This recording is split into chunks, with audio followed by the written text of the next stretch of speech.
Sinukat mo ba yan? Oh, Gaano ito kala? yung ano, bali 50. 50, 70. 70 yan. Ayun ba yung sabing sukat ni engineer? Oo. Yan yung sukat na sinabi niya? Basta lakihan rin yung ano daw, yung pinaka-main. Ah.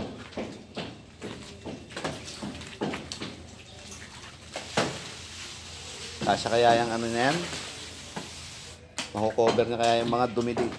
Ano yun? Ginagawa nila ron? Nagtitik-tik? Plaster rin sir. Ah. Tinanggal nila yung mga tae-tae. Ah.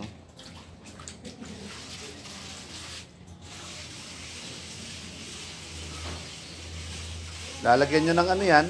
Ng may waterproofing yan. Di ba? Alin? Yan? Hindi po. Yung Wala? ito? Oo. Hindi po. Lagyan lang natin ng abang na tubo. Para palabas doon sa drainage. Ano? Hindi ba yan kakatas? Alam ko may waterproofing yan. Ah. Wala po ano. Finishing lang po yan. Wala ba?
Laki ng bintana dyan.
Hmm? Diretso pa ng kalian. Oh, hindi pa pinuputol yung bakal dun ah. Sabi ko putulin na yan ah. Lukas. May grinder naman dyan. Grinder ang pamputol dyan, di ba? Saan? Diyan sa bakal na yan, no? Yung mga nakausli na yan. Tsaka yan.